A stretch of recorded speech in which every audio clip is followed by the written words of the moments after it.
Hello, everyone. This is JD Calderon, and this is Indy Comics Explained. And yet again, I brought on another fantastic group of independent comic book creators. So please hit like, hit subscribe, share out the video, let everybody know we're here. And don't forget, currently on Kickstarter, Magi's Grace. Go check it out. It's in the show notes. It's by myself and C. Michael Lanning. Without further ado, let's bring in the man himself. Yo, new phone. Who's this? Who's this? I got a new phone. There you go. You got a new phone. Okay. What is up, Streamland? I am JD Rosario from Unstoppable Comics. Been pushing comic books for more years than I care to admit. I'm hanging out with this guy over here. We're going to be talking to a bunch of amazing creators who are putting their money where their mouth is and creating content on a consecutive basis, right? And you know, kicking ass. So let's bring them on. All right.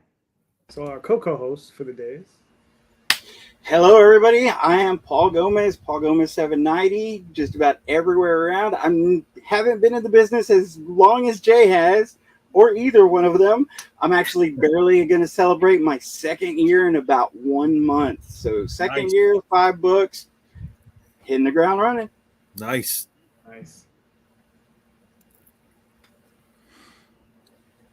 We have the big dog himself. Tom, introduce yourself, please. What's up, everybody? Back again, back to back. Did Jay show yesterday? We're here again today with JD. Always appreciate the invite. 13 years of Big Dog Inc. this year. Yeah. We're just came back from a con myself this weekend. Was super great con. Love it. Monroe Pop Fest. Wrapping up a campaign tonight, launching another one in November. Just keeping going. Nice. Cool. Listen, we have an affinity for older people, so that's why we always have you on. And that's why y'all listen to me, because I'm the elder statesman. Oh, that's fine. That's fine. Yeah. Hey, what's up, Kenny? Creator of Apex, Cybernetics, and Royale. I got another series coming out next year called Blue Heart Logi. Been doing this since about 2017. Very cool. Very cool. Hey, everybody. I'm John Epple, or Seclusion Studios on most social media. Currently, I'm doing Exodus Z with Jorge Alvarez, and looking forward to finishing the current campaign so we can start issue 2.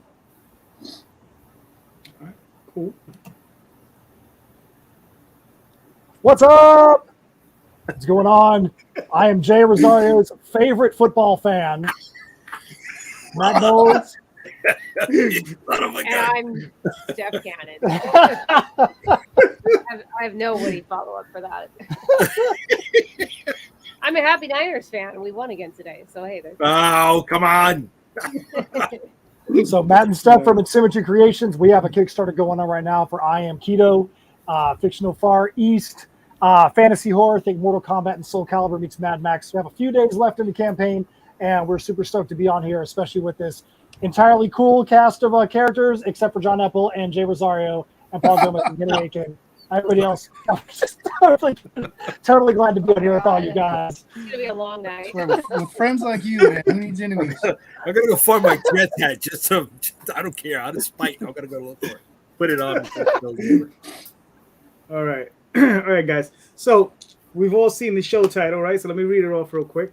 Why do we as indie creators take offense to criticism so easily, and should we? Right now, that's the show question. It's a question I don't want to answer. All right. The reason being is that listen, Larry was in here a little earlier and he posted up this and he says, but the answer is very simple. It is an attack on our business when someone publicly puts down our work that has influenced potential customers not to buy, thus taking money off our tables. And you know what? I agree with that. Yep, but that's a good answer. That's the type of answer I was expecting from just about everybody on some different level. You know, everybody just more or less within that framework, right? So I'm going to give you an example of why I came up with this question. I saw a creator. He was online. He was saying how another creator had suggested he watch this movie to maybe help him improve his work. He took a little bit of offense. He said, you know, he had seen this particular work before. He had based, I guess, a thesis he had written on it, and he knew all about it.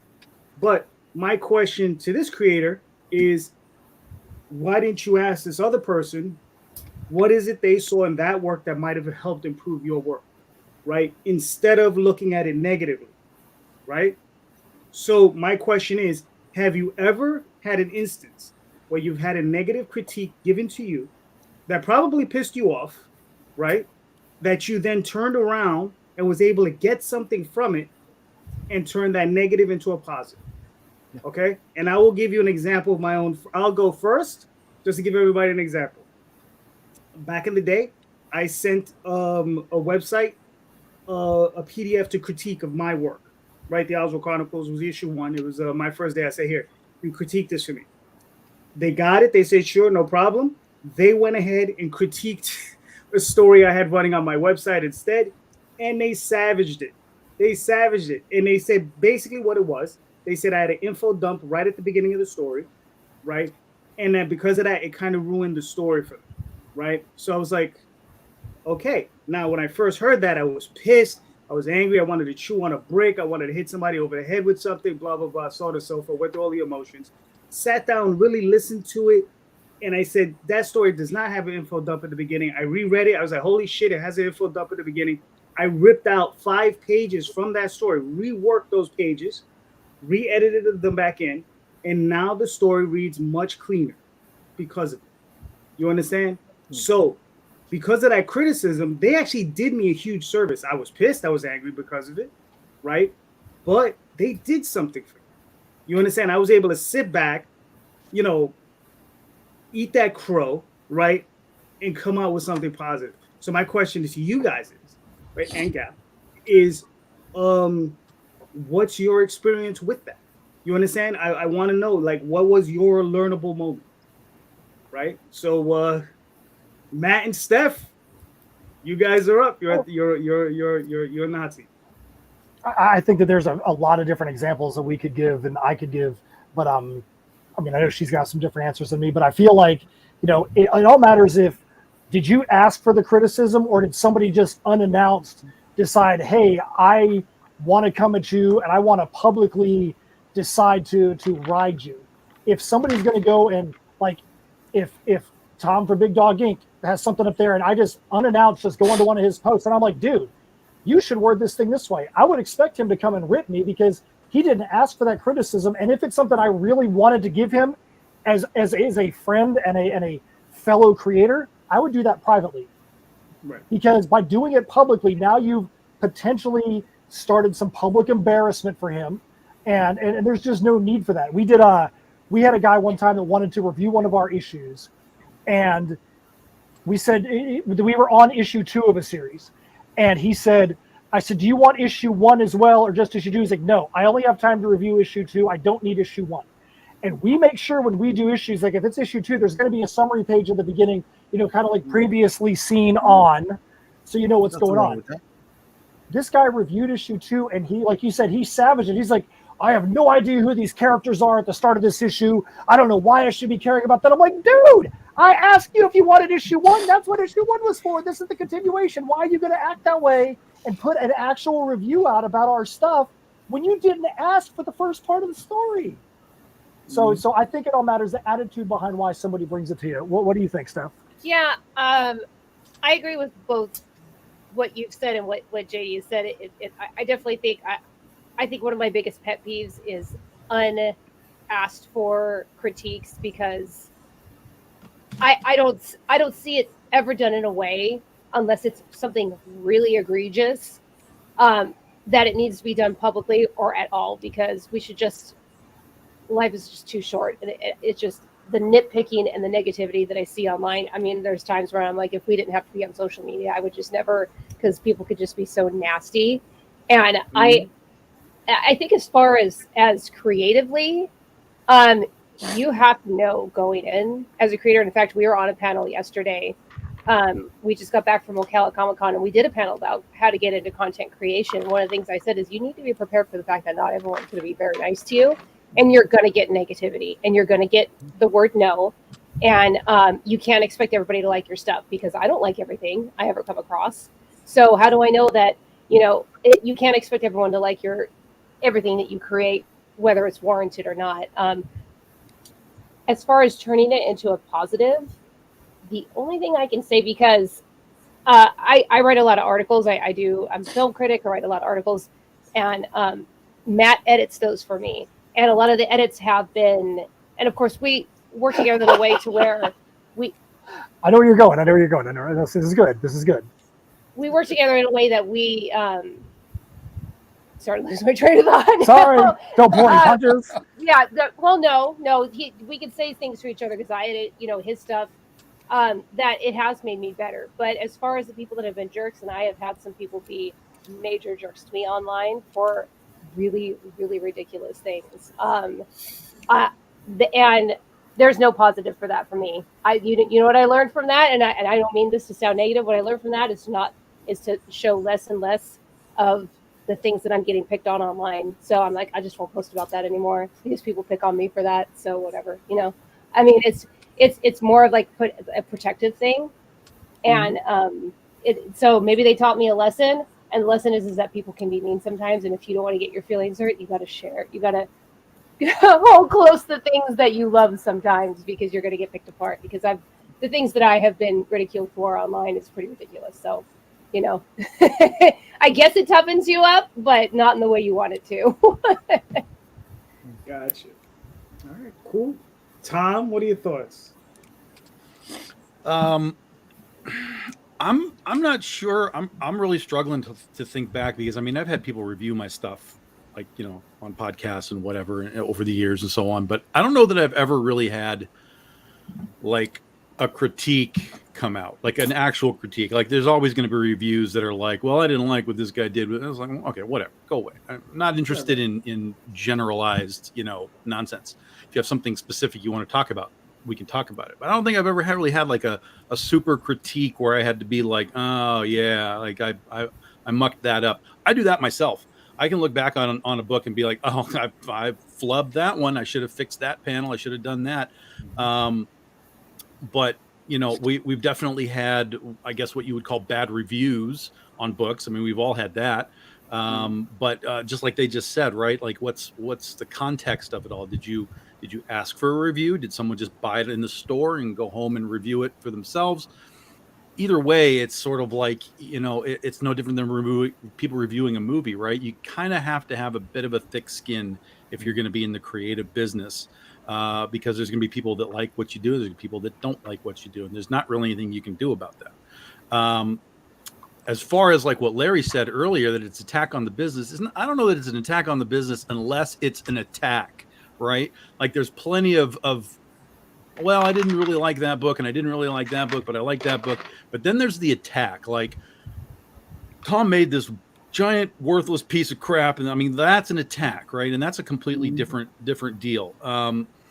And so in those situations, you got to figure out what the personal problem is there, because those are, generally speaking, those end up being personal problems. Somebody's got a problem with you more so than with your book. And then we go off on a whole different show about, how do we deal with that kind of stuff. But yeah, I've gotten small critiques within reviews. I had one time, but I mean, this stuff doesn't mean anything. It doesn't mean anything, guys. So like what Larry's saying, right? It's going to influence potential customers. Sure. So do movie reviews and so on, right? But I mean, some of this stuff is like, I had somebody review Legend of Oz one time, and they were like, well, this is a really cool book and blah, blah, blah, blah, blah. But I don't understand why there's this random lion in there. I'm like, the random lion? Do you know what the Wizard of Oz is? Like, what is going on here? So most of the time, these reviews are so just surface level, nothing. Nobody reads this stuff for the most part. Just don't worry about it. Like they say, don't read your reviews and don't respond to the trolls, and you're probably going to be okay. All right, fair enough. Kenny, any thoughts? I mean, as far as comic books, I haven't really had any, kind of interactions like that, really. So, but coming from a painting background in college, we used to gather around, and every month or so and do critiques on everybody's work. And it's kind of important, I think, when you see the way people can, how do you say it?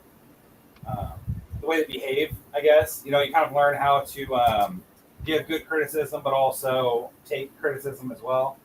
For example, we had this girl in class just totally annihilate this guy, his painting, and in class, and she's like, "Yeah, it looks like you didn't put any effort into it. It sucks." Like, that's kind of shit you're trying to not have, right?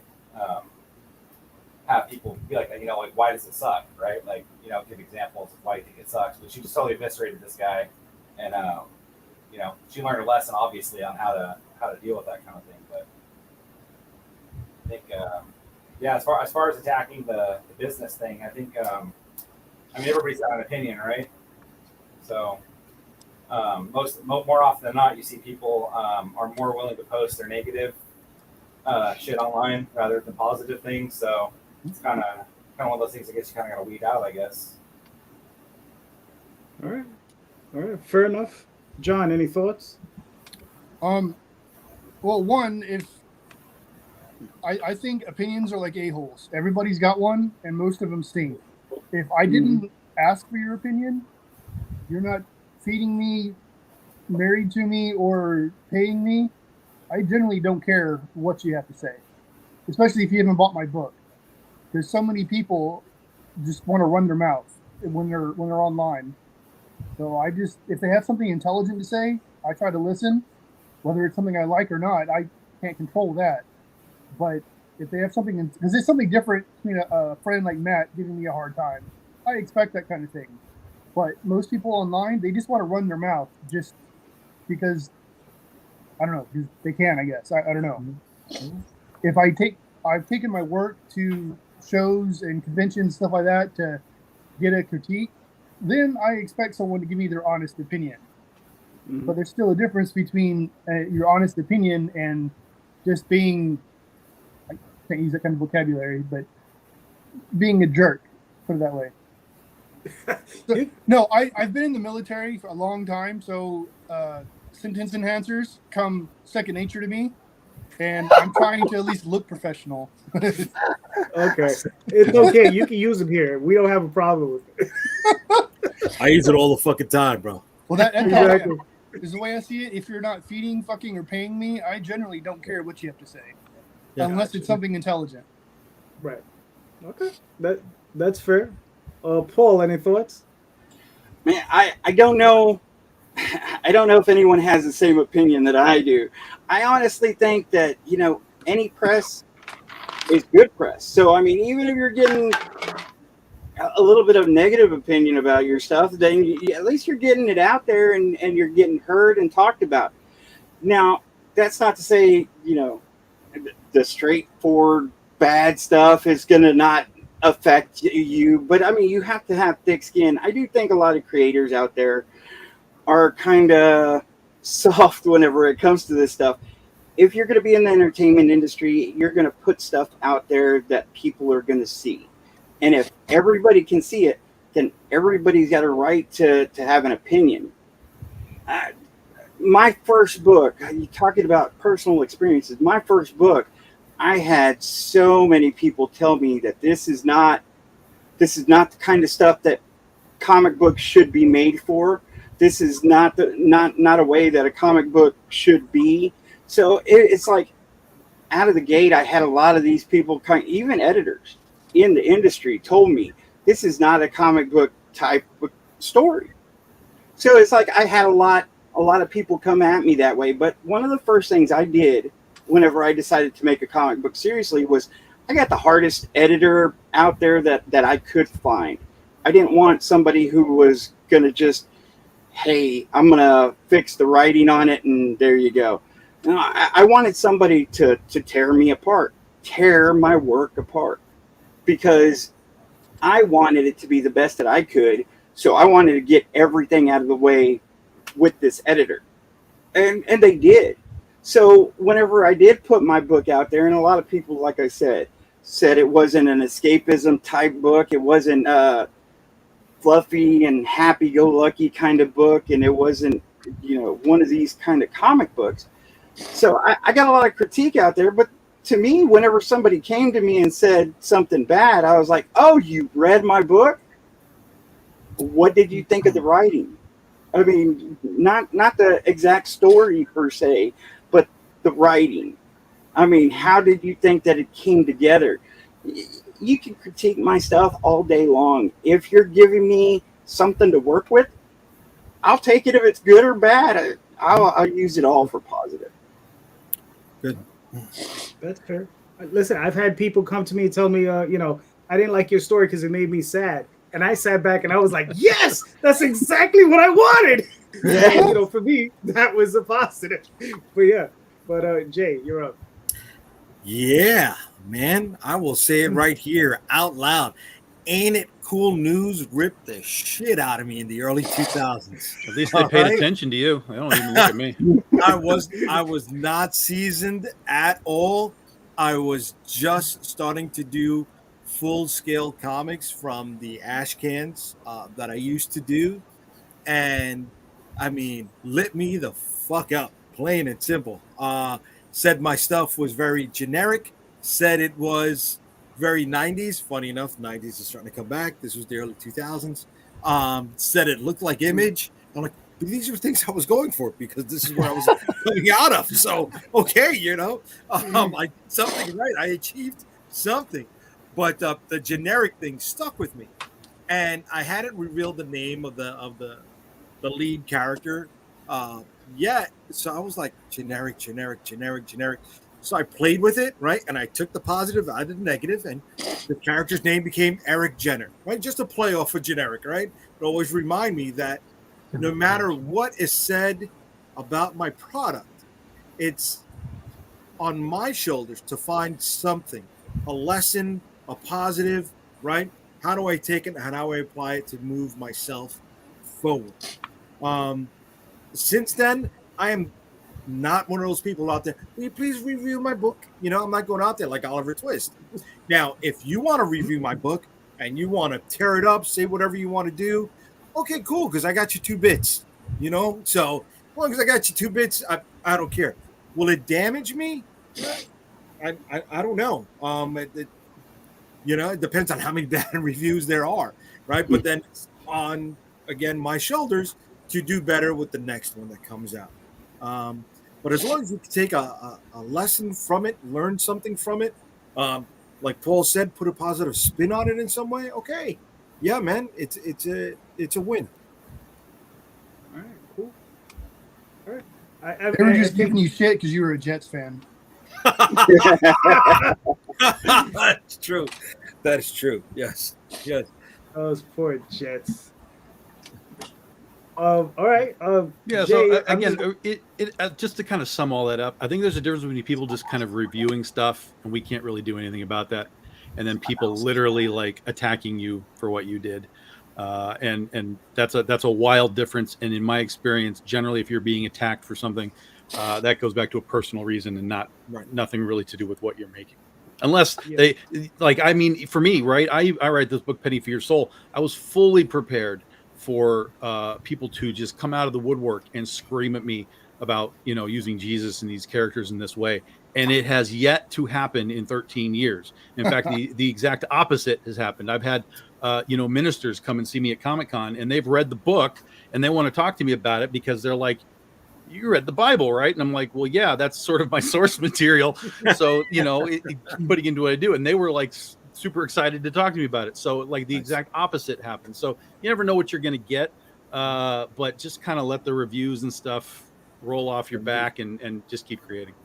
Yep. Yeah. I mean, look, to Paul's point, if you ever work with an editor, I've worked with editors before. And if you've ever worked with an editor that's paying you from a company, and they're a pro level editor, expect to get it. That's what. But you're paying for that, right? No. They were paying me. Oh, okay. Yeah, I was a hired hand, so I was expecting to get that type of treatment. That was also part of the process for you, right? Now, right, when you're going through the process, and you can break it down. Well, hopefully it's on the path to make a better story. You want somebody to knock out the plot holes for you, right? Yeah, definitely. And I mean, let me tell you, it served me well for many years. It served me well. You understand? Like I took those lessons and I took those lumps, and let me tell you, it hurt at the time, but it like I said, I look back at it and I'm like, yeah, okay, I hate you less. Well, it's like the other night, you guys were on the show and JD saying, peek my Kickstarter campaign page. And you had a bunch of the guys that were on there, and you were looking at your page and saying, how can I make it better? And there was a lot of people. I mean, I know Tom was on there and Tyler was on there, and they're like, you should try this, you should try that.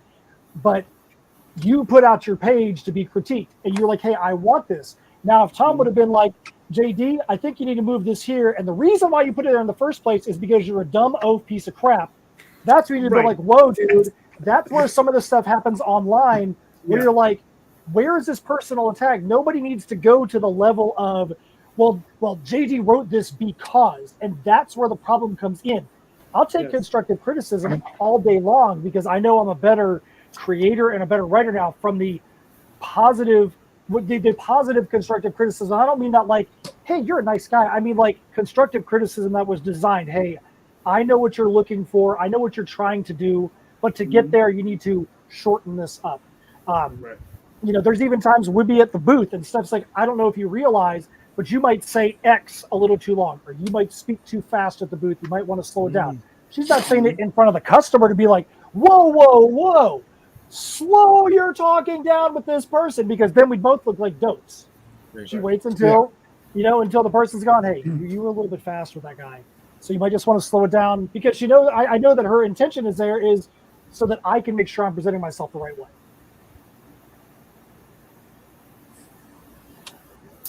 So Daffy writes, so what I see in prose circles is that it's considered bad etiquette to tag the author in a review because reviews are not really meant for the author to see. So there's no reason for them to see it. Also, if someone is just interested in attacking you, it doesn't matter if you made the most perfect comic, they will find anything to attack you on regardless. Agreed. As long as they bought the book, I don't care. Yeah. There you go. Yeah. Jay's the same way. I can add, because I'm a film critic, I write a lot of movie reviews. I don't know if I've ever written a movie review not meant for the filmmakers. So maybe I'm doing it wrong. I don't know. Kind of the point, I thought. I thought so too, but because that's when I struggled. I struggle the most when I have to critique a film bad, because I feel bad because I'm like, man, I hate even saying this because I know that they're probably going to read this. But my hope is that they'll take it, and who knows? Maybe I'm wrong. Maybe my opinion is wrong. But my hope is that they will gain something from it. And I never rip a movie apart. I try to say, this is what worked and this is what didn't work. On the flip side, when I enjoy a movie, I really want the filmmakers to read it. Why wouldn't I? Because when they read it and they share it on Twitter and they tag me and they're like, thanks, Steph Cannon with Horror Buzz for the great review. That to me is the best feeling, because I'm like, great. They know that I really liked it. That makes them feel good, because I know when we get a good review, it makes us feel good to read it. We want to share that. We want to read what they're having to say. So I expect that any review I write, somebody involved in it is going to read it. And so I'm writing it not just for people that might be on the fence of whether or not they want to watch the movie, but I'm writing it knowing that the filmmakers are probably going to read it.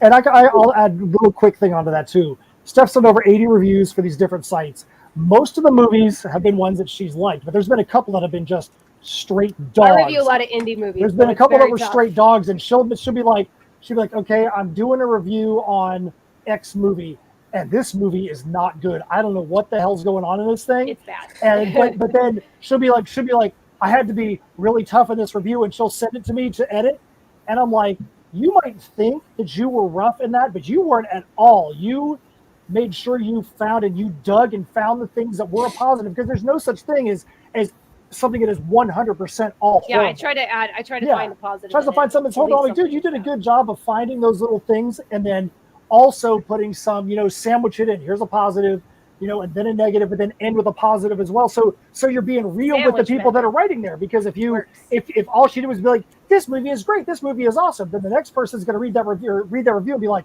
I can't trust the things she says in those reviews because this movie was absolute hot garbage, and she said it was awesome. I assume that somebody involved in the creation of the thing that I'm writing a review about is going to read my review. So one of my biggest critiques I got from an editor about my first book, and it kind of ripped into me, like I said, but I actually had him edit one of my future books.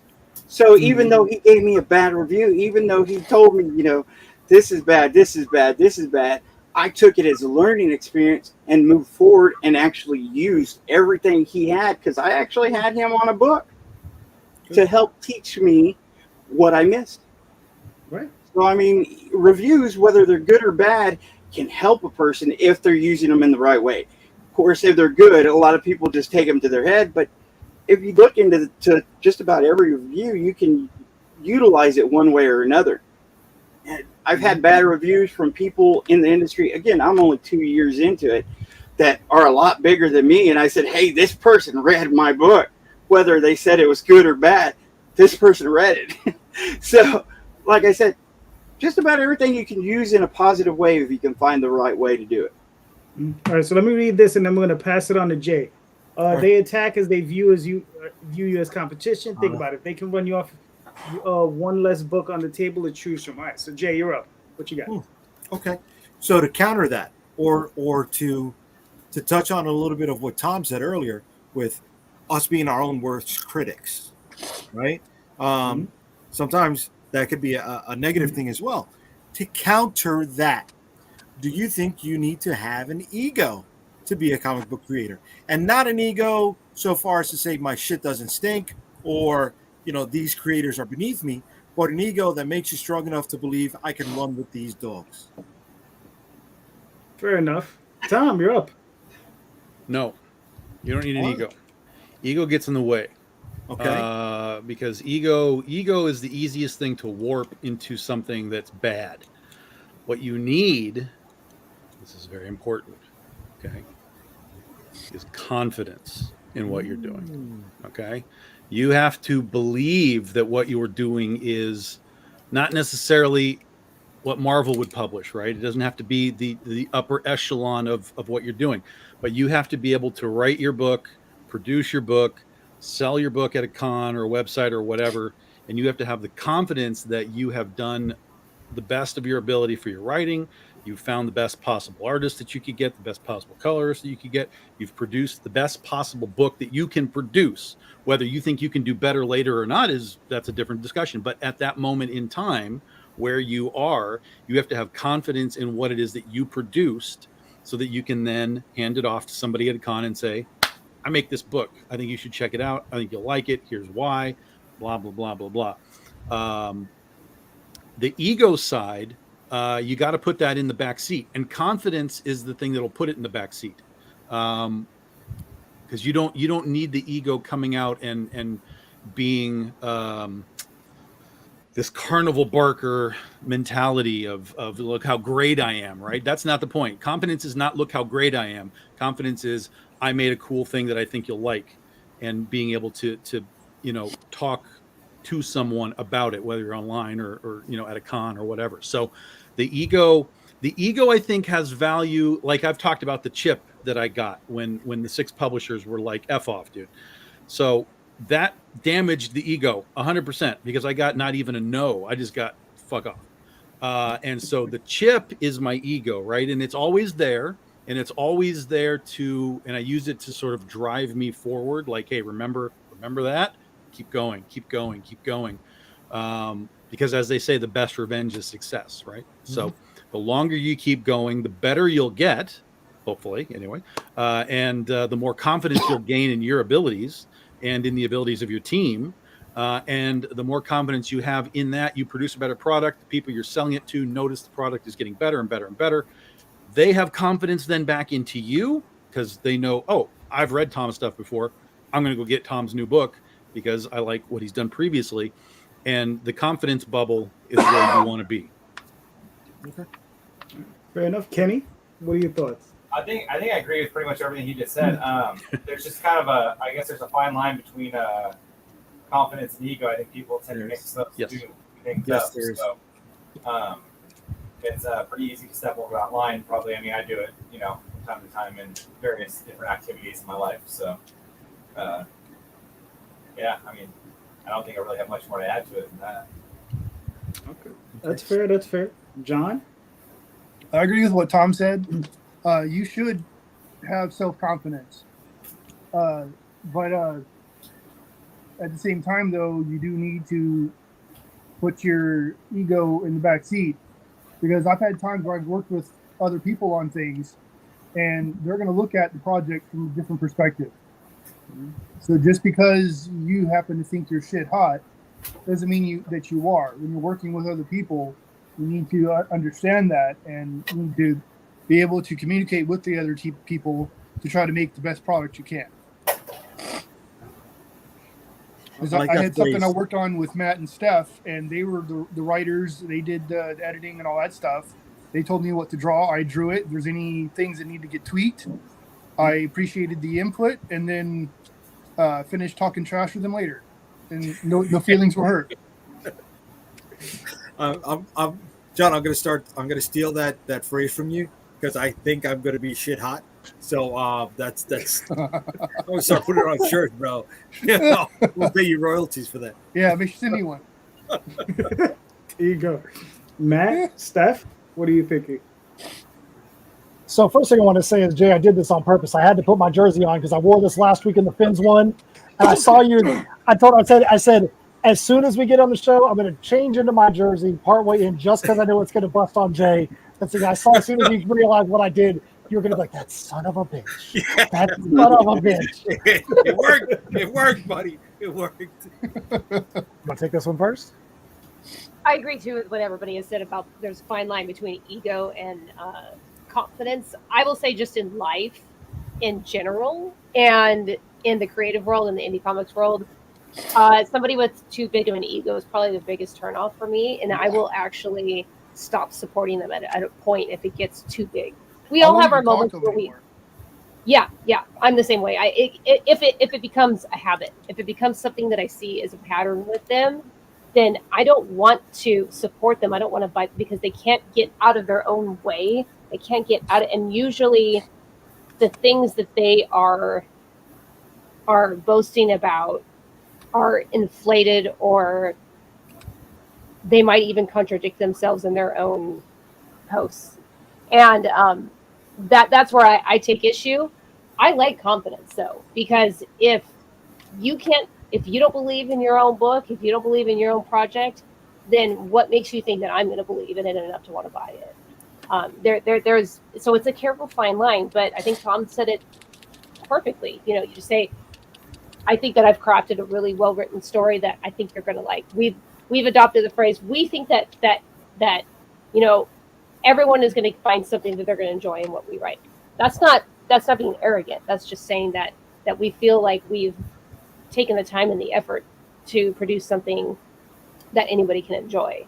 But ego is going to kill a lot of careers, I think. I think that there's a quick little phrase that I've said for many, many years that came from the music world that applies here too. And that's, people want to hear about a band, not from a band. And I think that a lot of comic creators lose that thought and they get impatient. They're like, look at my book. My book is awesome. This thing is great, and it's the best book ever. Nobody wants to hear that from a creator, because I guarantee you every single one of us on this panel could say that if we wanted to, but what weight does that really have? If somebody was on here and they're like, dude, you got to go check out Daphne's book because Daphne's a really great artist, that's going to hold a lot more weight, because I don't have any dog in that fight to compliment Daphne's work. So, if somebody that is not going to get any benefit out of that makes that compliment, that's going to hold a lot more weight. So I feel like a lot of times there needs to be some patience, because if all you're doing is filling up your own headlines with your own, I'm so great and this thing is the greatest in that kind of way, then you're missing the point of what confidence really is. Cool. Paul, what are you thinking? So, one of the first few things that I learned in the comic business, I had this great teacher, and he basically told me, you need to hide your weaknesses. Now, between me and y'all, because I don't think anybody else is listening at the moment, I hope they don't hear this. I don't have an ego. I think my stuff is like I'm barely new, so I'm surprised that anybody's reading my stuff. I'm not supposed to say stuff like that, but that's how I feel. Having said that, looking at the other creators around me, you see the egos that everyone has, and it seems to lead to blinders. The one thing I always tell my customers and anyone who's working with me is I don't compete with anyone else. I'm not trying to be anyone else. I'm just competing with myself, and I'm trying to do the best product that I can. I'm trying to learn not only from everything that I have, but everything that's out there, and make it worth every penny that my customers are spending for my product. Ego blinds people. They start to think that their stuff is the best out there, and they don't see the world evolving around them. So I think it's good to have confidence. Yes, you definitely need to believe in your product, because I definitely believe in all my writings and my artists behind me, because I do the research and everyone and make sure that I have the right artist for the right stories. But ego itself, to say that you're better than other people, I never said that was that was part of the opening statement, though. That was not to say that you're better than anybody, but at least you can run. But that's where the ego will start to where the run ego you is. if you don't rein it in. Yeah. 100%. So it starts to get blinders, and like I say, when you start thinking that you're a little bit better, or you have that ego of my stuff is better than anyone else, then you don't see the whole world for the prosperity that you can learn from. I mean, that's just me. Like I said, I'm pretty new to the industry, so that's me. That's what I think. So I can't wear the shirt that says I'm shit hot? We're gonna wear it. We're gonna wear it, bro. We're gonna wear it. Daphne, based on that comment there, but at the same time, I think it's a better testament to your abilities when someone approaches you to work with you. Because you can think, hey, I'm shit hot all you want, but if no one's out there trying to work with you, you should probably rethink what you're doing.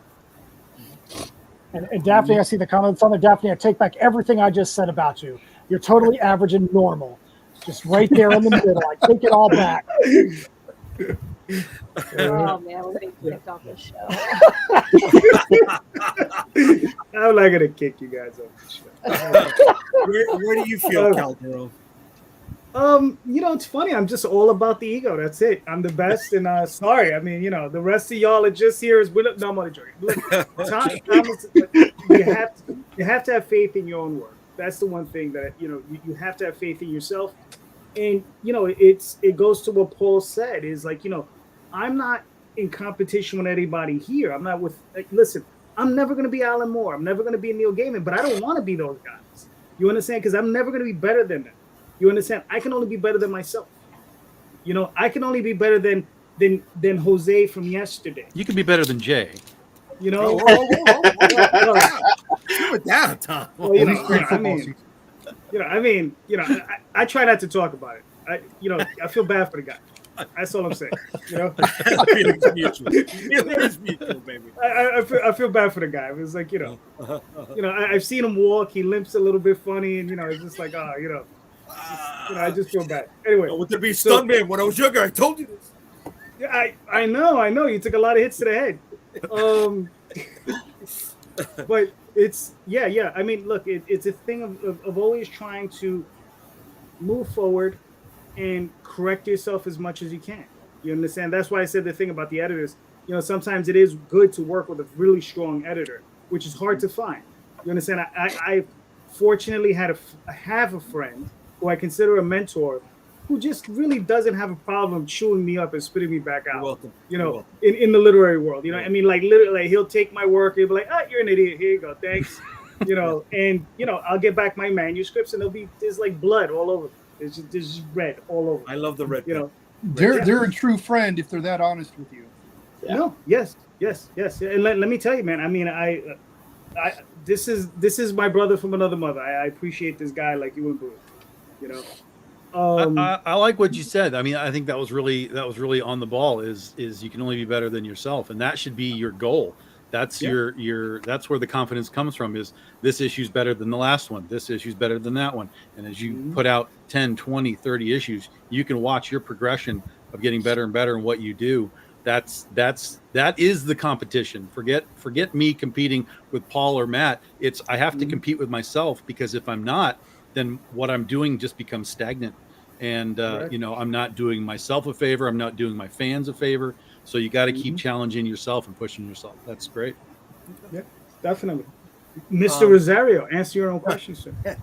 I agree with everyone. There is a very thin line between confidence and ego, and I've crossed that motherfucker by miles. Okay, I am so far over that line that when I go to MegaCon the first weekend in February, I'm going to look for Matt, and I'm going to be dressed, okay, like Broadway Joe with the big white mink fur, and I'm going to walk right past him, baby. All right. And you know what? I think that'd be badass, man. If you do that, I'd be like, dude, this guy's awesome.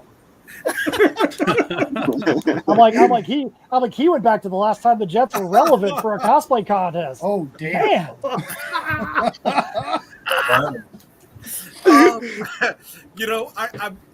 I brought it up, so maybe the terminology I was using was wrong, or maybe it wasn't. I was coming from the point that so many creators get locked into working on their projects for so long. They're so far down the hole, they don't even hear what's going on in the world around them, right? They don't even know the dogs that they're running with. They don't know what people are saying about their books. So sometimes you got to boost yourself up to get out of that hole on your own when you don't know what's going on with unfortunately, the rest of the world, because you're so busy creating product. So, is it a belief in yourself, right? Is it overconfidence? Okay, yeah, but you know what? Sometimes you need that extra shot, right?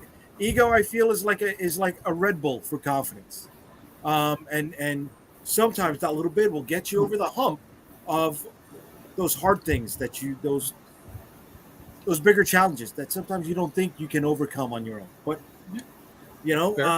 again, it's just about reining it in. It's about knowing when it's gotten too far out on the lead, and being like, no. See, but the great thing is I have no problem with getting egg thrown on my face. So I'll put it out there, baby. We know. I'll let it out. And when people want to say their piece, I got no problem with people shitting on me or bring me back down to earth. I'm okay with that too. No. You got no. That's come back. You got to bring that back. Daphne just threw the truth right in your face. What's up? Looking at other indie creators as competition is not a sign of confidence, but a sign of severe insecurity. Okay. Be too busy with your own game to worry about what the other guy is doing. Totally understand with that. Totally understand. Again, coming at it from the mental health perspective of being locked in a room, not paying attention to what's going on out there, not hearing what's even been said about your own work, not understanding how to handle certain critiques.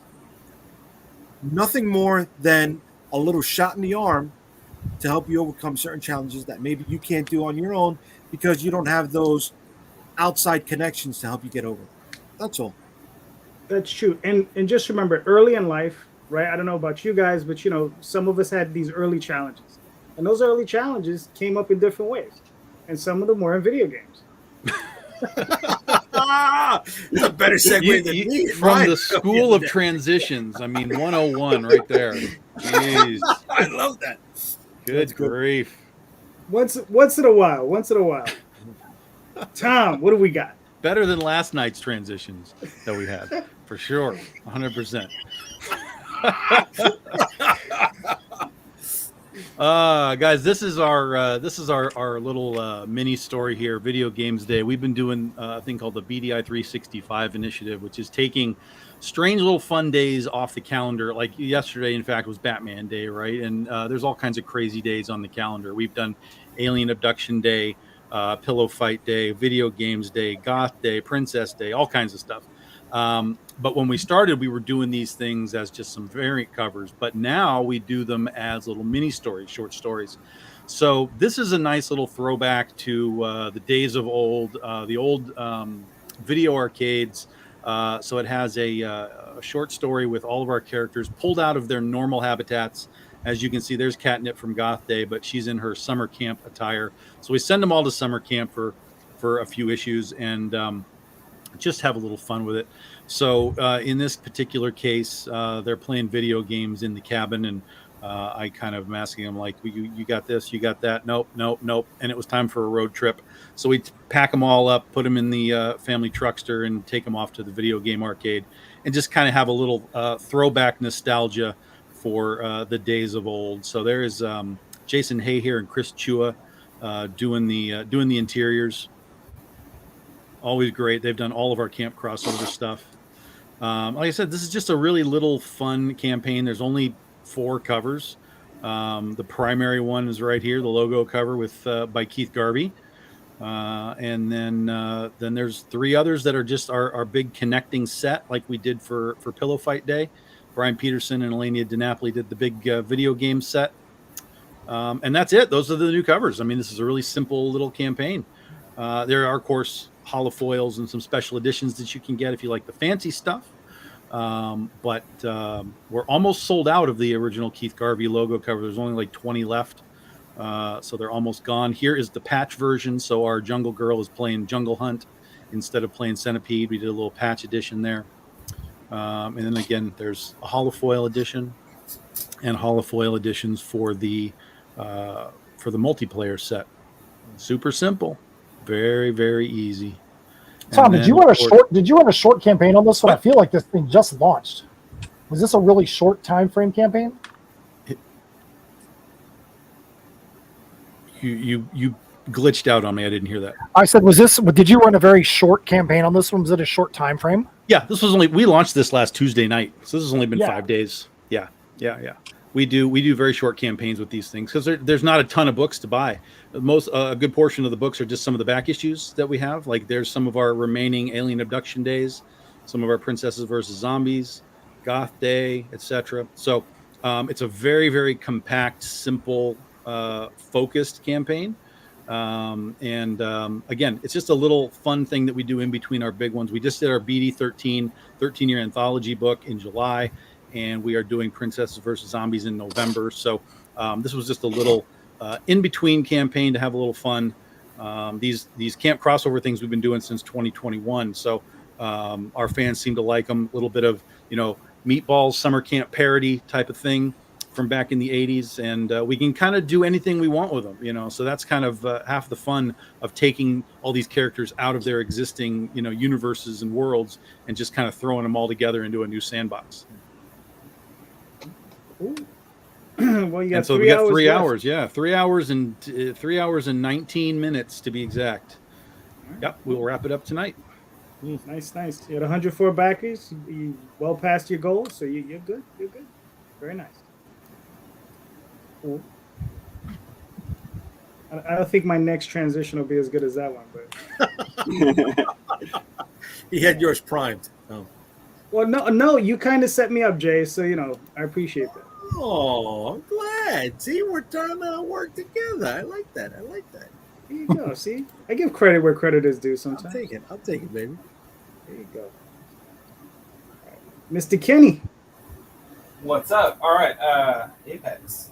So this Apex Cybernetic Samurai Owl. It's about a samurai owl from the future Japan. Fights giant T-Rexes in Tokyo, ninjas, robots. I mean, what else we got in there? Suicide squirrels. You see those in the last one? You seen it, right? The squirrels with the EMP grenades attached to them. Those were pretty cool. So basically, he's just it's kind of like just an amalgamation of like all the shit that I grew up watching. Turtles. What else? X-Men. What else? I got a list of shit somewhere around here. Dragon Ball, just like all ridiculous anime stuff, things like that. So this is the first 3 issues combined into the first volume. This is originally how I wrote it before I decided to split it into three separate books. And it's kind of cool. I just got a test copy in yesterday for this. So this is I have one in hand. It's the only one that exists right now. So I got this awesome wraparound cover by Kit Wallace. It's the only cover available for the book. Here we go. Go back in there. So focusing. There we go. So. Nice. Brian Bellando's interior line artist. I'm the colorist, and Justin Birch is the letterer. These guys Very are nice. super awesome to work with. Always love working with those guys. What else can I say about it? Coins. So every campaign I do the coins. I know JD has all. You have all of them, right? I believe so. Yeah. There's 5 right now total. Yeah. So I'm I a have sucker my- for coins. I love them. I have them. I keep finding them all over the place. It's like I thought I was out, and then I was like, oh, I found a whole box of them. So I had a bunch of extras because I order extra stuff, in case something gets lost. You guys know how it goes, right? Or something gets damaged or whatever. So I had a bunch of extras, and I'm like, what the hell am I going to do with these? So I made them all available for this campaign. People can add them on and get them. Once they're gone, they're gone. I'm never ordering these things again because they're super expensive to make.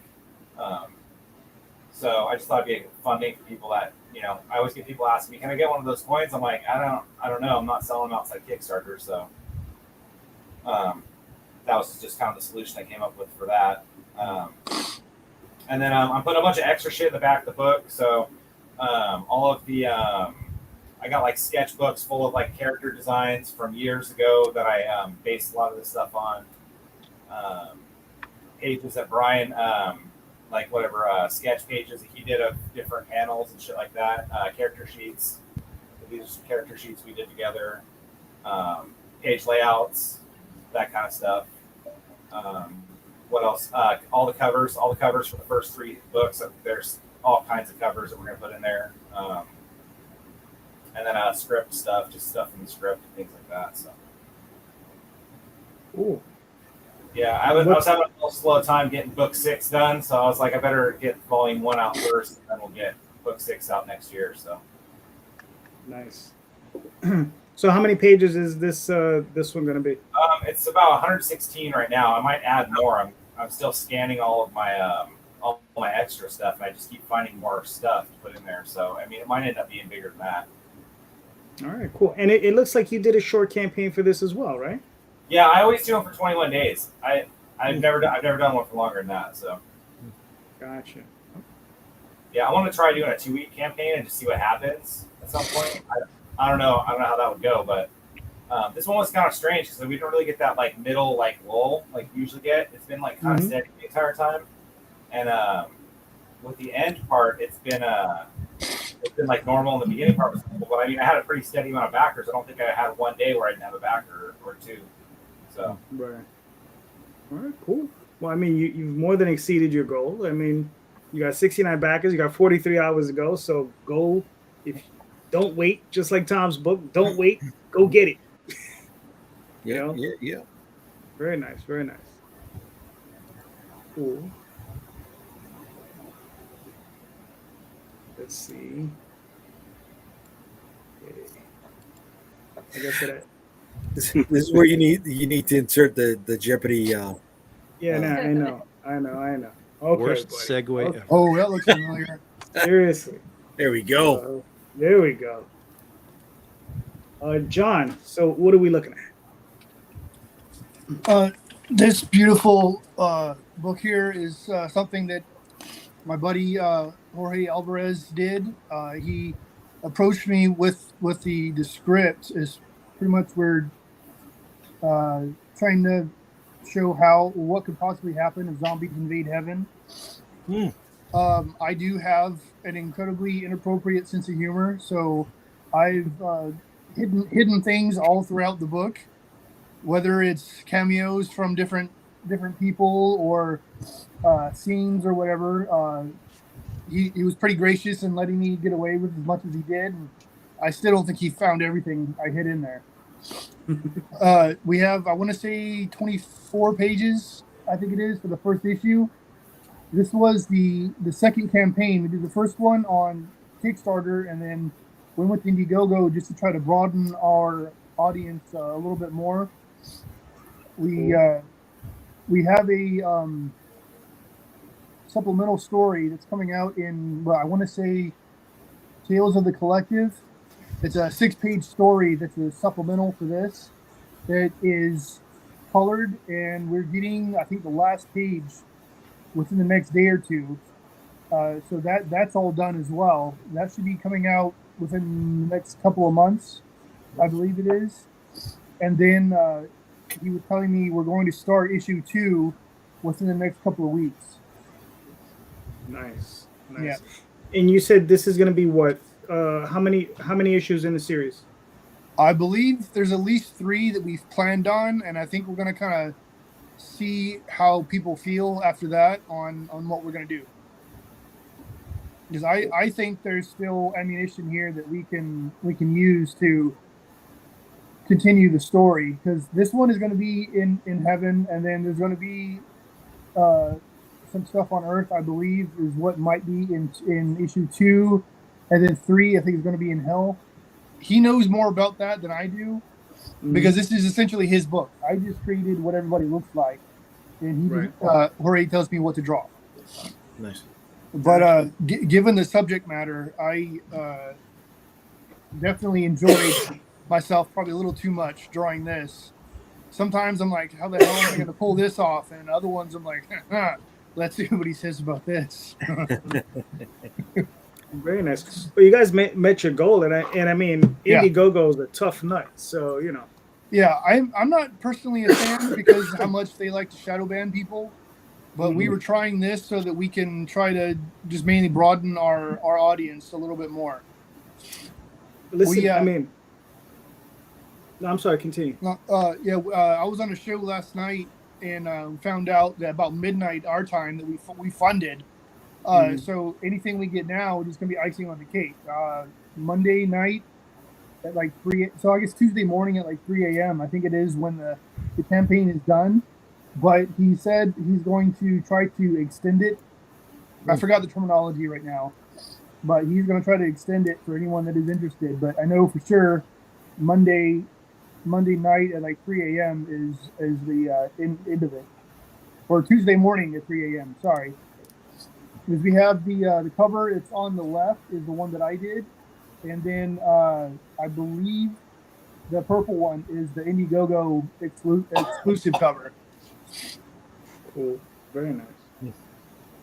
Yeah, I haven't seen all the colored pages yet for the supplemental story, but what I have seen is I think it's pretty damn good. Nice. Listen, I mean, there's nothing too.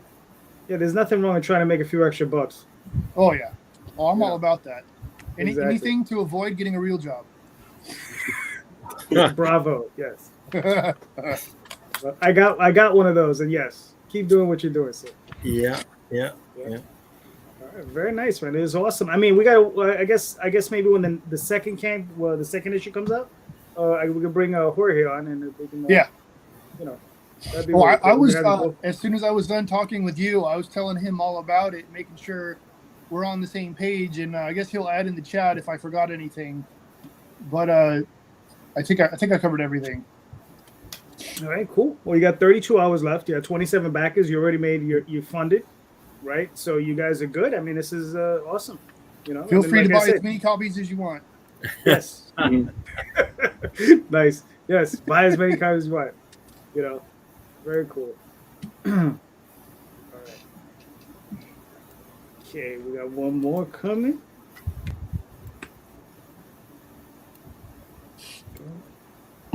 Very nice. A very beautiful book here. Oh, thank you, Matt? sir. Very nice. Steph, do you want me to play the video? If you want to, sure, because we have a lot of fun with our videos. Okay, cool.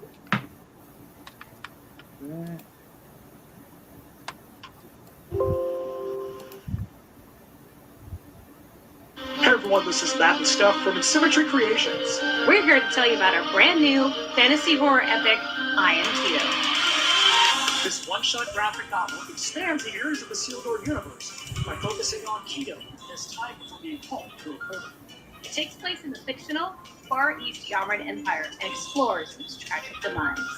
This campaign will have all the things you come to know and love from us here at Team and Sim, like collectible covers from killer artists, trading cards, stickers, socks, and custom swag from JD Leatherwood. Oh yeah. This campaign is even going to have a brand new metal song, the I Am Keto theme song, that's debuted. In this story, you'll get to meet Keto's twin brother, Kenji, their friends Tatsumi and Maya. and many more secluded, self-sustaining empire. Little do they know, the Dark Conquestors and the Soul Rippers are marauding across the continent. Dominating and overtaking everyone and everything in their path. That's why we say I Am Keto is like Mortal Kombat and Soul Calibur. Meets Mad Max. This is one of our favorite stories we've ever written. And if you're a fan of compelling characters, action, and twists and turns that you won't see coming, We're confident that this will be a must-have for you too. You don't want to miss it.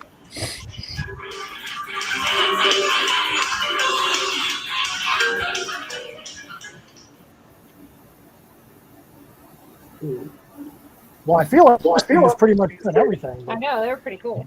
I love all Yeah. those references for that book. Yeah. Appreciate that. Mad So, Max, Soul Calibur, it's all awesome.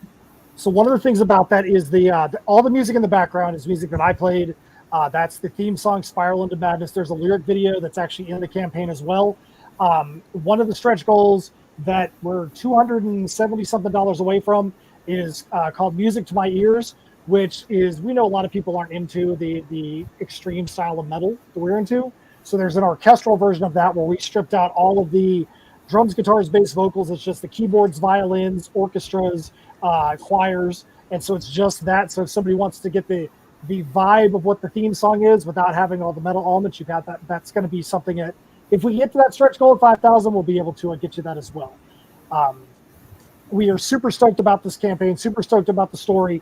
The vibe basically is that there's a group of friends. You've got Kenji, Tatsumi, and Mayu that are preparing for the day of allotment. And what that is when the firstborn in a household turns 21, in that 21st year, we're going to audition for the Emperor Okanakatu to see if their skills are something that he wants to have in his elite inner circle called the Elite Guard.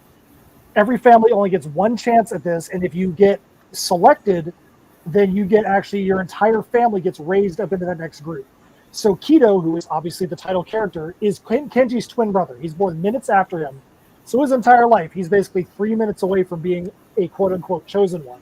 But he's okay with that. All he's done his entire life is support his brother, support his friends to help them to be able to raise, because he knows if Kenji raises up to the next level, his entire family is going to go up as well. So he's seen that support role be the most important thing he can do in his life to help out his family and also his friend's family. But this is a fantasy horror story, so you know that that's not exactly how things are going to go, and things go completely haywire. We know that somewhere else on the continent, the Dark Conquestors and the Soul Rippers are marauding across the continent. And we'll just leave it at that. But we know that in the 80 pages, you're going to find some fun stuff between the people in the Yamaran Empire, the Dark Conquestors, and the Soul Rippers, and you'll understand why we say it's like Mortal Kombat and Soul Calibur meets Mad Max. Farther down in the campaign, we do have 6 covers in this campaign. We have the cover that is built on the main image, that is the Waterfall Warriors cover. It's designed by a manga art and writing team that we know named Chess and Gwyn. This is the 3rd cover they've done for us. They're only late teens, early 20s, and they're killing it. Love that cover. The next cover, cover B, is for the Majetsushi that literally translates into the Conjurers. And that is they actually are aligned with Emperor Kanakatsu. That's done by Carl Moline, who is most known for his work with Buffy the Vampire Slayer. Then we also, not in competition with Tom from Big Dog Inc., but we also have got some connecting covers. We've got 2 different covers here for the Dark Conquestors and Soul Rippers. And people have asked us why we did connecting covers and not wraparound covers. That's because this is an 80-page perfect bound book. And we wanted you to be able to have the 2 that could be framed and sit side by side if you usually wanted to have both of those things visible at the same time. Then we also got a foil cover, which has got the Yamaran Empire Dual Serpents logo. And then the last cover, last but not least, is Cordelia Divina. We actually released this cover purposely late in the campaign. She's aligned with the Dark Conquestors and Soul Rippers, and we've had a lot of people that really loved this character, and we wanted to make sure that everything else, Kido and Kenji and everything about the Yamaran Empire was able to have their own focus time before Cordelia Divina went and stole the spotlight, so to speak. So we do all kinds of fun, crazy stuff. We do shirts, we do socks. We're well known for our socks. We just did a show with our leather workers today. if you look at the panel, it's got the leather work that's coming up. We actually are now in possession of a lot of that leather work. They've done full-sized, wearable Soul Ripper masks for this campaign. We've already had a few people buy these things, but we were told by them today, they're like, hey man, you haven't reached that $5,000 stretch goal yet. We have this one other thing that we've done for you guys for this campaign. We don't want you to wait anymore. So as of tomorrow, we're going to put up early the other unlocked item that the GB Leatherworks guys have made for us for this campaign. So we would love, even for you guys on this chat, we would love for you guys to come and back this, because you know why? We know that you guys are going to appreciate the story. You're going to like it, and we feel like this is the best thing that we've done so far. What do you think, Steph?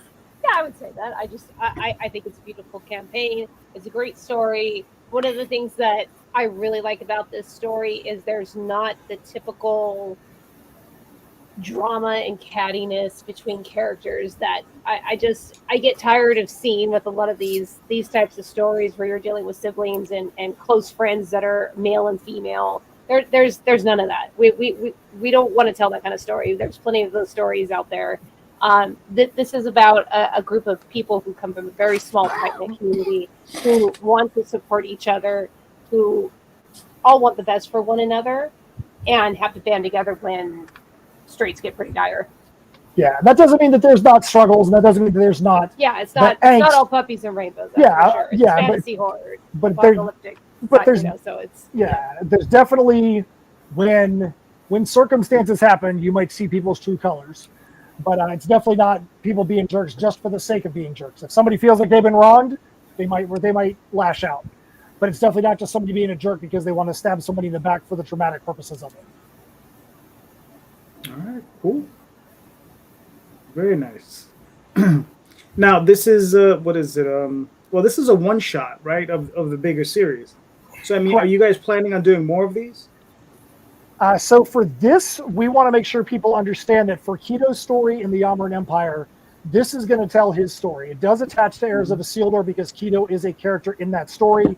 You see Keto get pulled in Heirs of Isildur, The Perilous Prospects, Book 1. So this tells his story before he gets pulled through, right up to the moment he gets pulled into Heirs of Isildur. But we want people to feel like that they are going to get his full story there, and it's going to be a complete volume for Keto Ascatorio's story in the Yamaran Empire. Will there be more offshoots from Heirs? Probably, because that's what we do. That's what Tales from Nocturnia was. If we feel like there's going to be some more offshoots, we'll probably make that happen. All right, cool, very nice, very nice. And then what is it? I know. I'm getting there. Okay, so you've funded. You got 4 days to go, so you guys are good to go. You got 92 backers. Very nice. We have $263 from the next dollar amount stretch goal and 8 backers from the next backer stretch goal. We try to make sure that people can see that we want to have importance to both the dollar amount and the backer count. So we so if you got 8 $1 backers, then we've reached that backer. Not telling people that that's what we want, but obviously if there was 8 backers for $1 that would come in, you're going to help everybody else get to that 100 backer stretch goal. Very nice, very cool. All right, you're not gonna have any problems getting to any of those goals. So, yeah, very nice. All right, cool. So, and then just real quick, I know it's a little premature, but when's your next campaign after this one? So, we haven't decided exactly, but honestly, we are probably going to wait until the start of the year, just because we want to have some time to get Heirs of Isildur, The Perilous Prospects, Book 3 really ready. We don't want to rush it. We want to make sure we can put the time and effort into it. We also know that we're going to be having a release through Scout Comics for Misfits Clubhouse. So that one is going to be coming out in the general market as well. So we don't want to have too many things, piling on top of everything. So we'll get this one done. Then we'll make sure that Misfits has its chance to get out there into the market. And then we will do the next campaign for Heirs of Isildur, The Perilous Prospects. All right, cool. Well, real quick, I'm going to flash up my campaign. I got another 9 days. I'm at 3094 with 86 backers. Yeah, and there it is. Another $400. We'll meet our goal. And there we go. Oh, you went up since last night. Nice. Yeah. We've like I said, I've I've implemented some advice that I was given, and thank you to everyone who gave me that advice. I appreciate you, love you, great advice. Didn't put my advice. Fine, whatever, JD, whatever. Listen, I mean, look, sometimes the ego does get in the way. What do you want me to but yeah, if you enjoy werewolves, nuns, H.P. Lovecraft meeting Bram Stoker wrapped up in an episode of Supernatural, this might be the book for you. So this is sorceresses, guys wielding guns, all kinds of craziness. Monsters, fish and vampires, and sexy ladies. Fish and vampires, and cracked out savage dragon. Yes, and cracked out savage dragon. Yes. So this is written by myself, illustrated by C. Michael Lanning, and 24 pages, full color. Be done in 9 days. So if you like it, go check it out. And like all the time, everything is in the show notes. Go click on those links. Go buy some awesome independent comic books. Paul, you're up. What's your question? And I always have tons and tons of questions that I want to ask. And I try to get it down to one. So obviously AI is a big thing, especially right now to all the artists and creators and stuff. I don't know if y'all have heard about this, but there's going to be a new movie called Brightburn 2 that's going to be written by AI. Have y'all heard about this? And what is it that y'all are doing to kind of... What's it called? Move yourself away from AI. It's Brightburn. That Superman, the James Gunn, Superman flick. So the first one was pretty messed up. It's going to be written by AI, and it just came out yesterday. They were posting it everywhere, saying that this is a James Gunn product. Okay, fair enough. So what are you doing to kind of like make sure that you separate yourself from AI nowadays? Why do you need to? Everywhere. Because it's... Oh, I'm not going first. I'm just asking that question. I'm just going to put that out into the cloud. Why do you need it? Well, Kenny, you're up. I'm kind of just ignoring it. Really, I don't really care about it. I mean, it's I think it's obviously stealing, right? I think the way they're scraping data off of people's whatever, their accounts, their social media, shit like that, to train these things. But I'm just keeping my head down, doing my own thing. I don't, just like I don't worry about anybody else. I'm not going to worry about that either. It's not affecting my work or anything like that. So I do know I've seen people that are having problems with it, with their stuff, their work's obviously being stolen and used, for artists and stuff like that. So that is a problem. But I mean, as far as for me, it hasn't affected me at all. So I don't know really. I just kind of been ignoring it, I guess. All right. You're probably the smartest man on the internet. John, what are your thoughts on it? Nothing good. I mean, I've dabbled with it a little bit, so I can see what it is I've been criticizing. I'm not too worried about it taking my job, because it can't even get simple things like hands right. But I can see how you could use it for possible page layouts, since I do penciling and inking. But outside of that, I'm not too worried about it. The people that want to use it are going to, and then the people that want good art are going to keep coming to us. Fair enough. Matt, Steph, what are your thoughts? Well, I'd say this. My position and our position on AI is way different than it was 14 months ago. 14 months ago, I think we probably had a subscription to Midjourney the first week, the first day you could get a subscription. But that was before any of the stuff about copyright infringement, before any of that ever even hit the airwaves. So once that hit the airwaves, we did pull back on how we view it, how we utilize it, how it's even utilized, period. It's just there. We don't utilize it currently in anything that we're doing at this time, because we do think that there is some legitimacy to why there's concerns. I did hear recently, and I think this is great, that Adobe is talking about that they have their own version of AI and everything in Adobe is trained on all their own stock images that they own and only that. And I feel like that stuff like that might be the move forward for AI, because you can then know, hey, this product is trained completely and totally on images that were opted in with the artist's knowledge for being in there. But that's just where we stand at the moment, I would say. It's going to be like anything else, and Jay said it too. I'm just going to keep creating my stuff and not worry about. I mean, that's not to say that I don't agree with it. I don't agree with it, and I don't feel like anybody's work should be stolen. But I'm not concerning myself with it at the moment. We've got, Kickstarters to run and stories to write and shows to attend to, and I'm traveling across the country, and so that's what I'm concerned with. Okay. Cool. I really want to know what Tom thinks, man, because Tom's like, I want to start it off, and he sat back. Now I'm really curious. Oh yeah, Tom is coming. He's coming. He's ready. He's loosening him up. He's loosening up.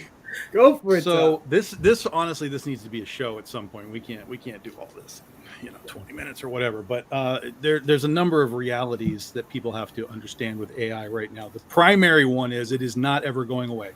Mm-hmm. So you have a choice here. You can, like Kenny's, you can ignore it and just say, well, we're just going to keep doing it the way we do it. That's fine. Or you can fight it. There's a lot of people that are trying to fight it. They're wasting a lot of energy trying to fight it. Well, I won't say wasting it, but they're utilizing a lot of energy to try and fight it. Don't do this, don't do that, because it scrapes data and so on and so on. And then there's the people that say what it produces isn't even good. And I'm like, man, I have seen some amazing work produced by AI. I'm not going to sit here and deal with, well, it's soulless because nobody, it looks awesome. Do you know how it looks awesome? Because the general public who doesn't give a shit about what we do looks at that stuff and goes, holy fuck, that's amazing, right? And so already we're seeing actual comics, not just covers anymore, but actual comics being produced by AI, and they are light years ahead of what was being produced 6 months ago, as far as like an actual full comic, like insides, panels, the whole thing. And that's because AI is adapting and growing at just exponential rates. I mean, it's going to be ridiculous what it does in 5 years. So you kind of have to just make a choice with AI, right? It's do you want to use it? Do you not want to use it? And that's it. Because at the end of the day, even if you use it in whatever capacity, a cover or whatever, you may lose some fans that are like, well, I don't want you using AI. Okay. But there is a gigantic audience that is fascinated by what AI can do. And that's why they're going to have this guy write or have the AI write this movie, because there's an audience that's going to be like, what the fuck can this AI thing do? There's going to be also people who are like, that's some horseshit and I don't want anything to do with it. And that's fine. Either side is whatever it is. It's a moral discussion at this point anyway. It's a moral discussion. Do you like it? Do you not like it? Do you want it? Do you not want it? As far what Matt was just talking about, I think it was Matt was talking about the Apple stuff or the Adobe. Who said Adobe? That? Adobe. Yeah, Adobe. So feeding AI specific things is already happening. It's already happening, but the stuff that it's being fed is not necessarily, like Matt said, the artists are signing off on it. Like all the Adobe guys are like, yeah, go ahead and put my cityscape in there or whatever it is, do it. That's fine. But like, for example, if I were to feed every piece of critter art that I have into an AI, I own it all. It's all mine.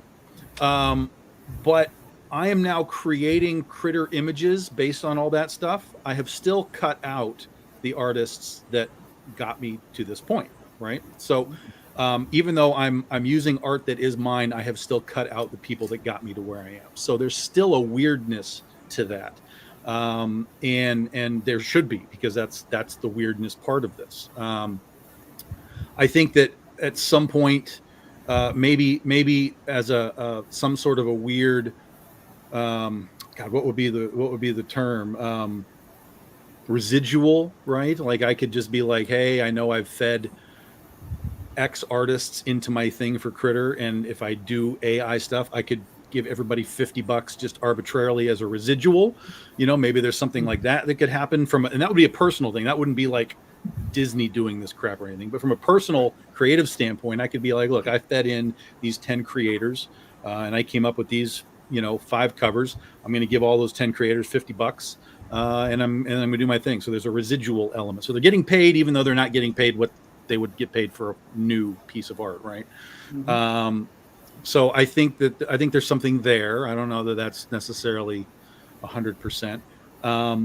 But the reality is that comics have always tried to figure out a way to reach a larger audience, and we just have not been able to do it ever. Not even in the 90s. The only reason the 90s worked was because the speculators came in. They came in from the trading card market that they totaled, and they started buying up comics, and then they left comics and totaled the comic market. So we've never really been able to grab the audience for comics. Obviously, movies, people are watching Captain America movies and stuff, but that's not a comic book. It's just comic related. How do we get those people to come look and read a comic book? It's near impossible. Even Marvel hasn't figured out how to do it. So now there's this AI thing that techno geeks are like, holy shit, look what it can do. Not to mention, everybody's naked. I mean, everybody likes that, right? All these things are like, look at my boobs. So, there's a market for this, and you have to decide whether you're going to attempt to tap into the market, utilize the market in some way, or completely ignore the market and just say, and here's the other thing, this will become a potential selling point for you. You start marketing yourself as, we don't use AI. And then you're going to be able to get the people that are, hey, pencil and ink, and we like it this way. You're going to attract their attention, but that still doesn't mean they're going to buy your book. They might applaud you. They might say, hey, Tom doesn't use AI. Yay, Tom. Hey, can I sell you this book? No, we're not interested, but yay, Tom. But what happens if I make an AI cover and all 1,000 AI people are like, give me that cover? Holy shit. It's a game changer. Yeah, Tom, we don't want to buy your book, but we're going to go spend $50 on the Spider-Man print that the guy next door is doing. That's who right. stole the IP, and it's okay for him to steal the IP. That's right. Oh, God. That is huge. That is huge. Okay, Yeah, so that's exactly right. Yeah. That's my jumping on point, Matt. Brother, I was going to come up with a joke, but I hope AI can do, figure out an equation, feed it whatever to figure out male pattern baldness, right? Because I got those inroads coming right now, and whatever they can figure out, let the algorithm figure a solution for that. But we're still in the Napster phase of this, right? We're still in the infancy, and if all of us are old enough to remember where Napster was and how free music is being given away or utilized on everybody's TikTok, everybody's Instagram reel, and whatnot. Okay, are any of those creators getting any money at all for that stuff right now? No, right? We want to have those best intentions, but I'm going to play the bad guy here a little bit with what Matt said. How many of us ripped off music from the radio and taped it on a little cassette tape, right? How many people ripped a stream off of YouTube or anything else, right, and put on a DVD? How many people bought a bootleg? I mean, it's going to happen. It's going to happen, right? We're arguing about AI, yeah, but like Matt says, we're turning a blind eye to everyone at a convention running illegal, plain and simple, unauthorized prints. Forget, you know what? Maybe we would have sided with people if they worked on those products, right? But most of those artists have never worked on any of the things that they're selling right now. My favorite part is where the artist gets their art stolen, their art of something that they stole, and they're complaining that their art was stolen after they stole something from them.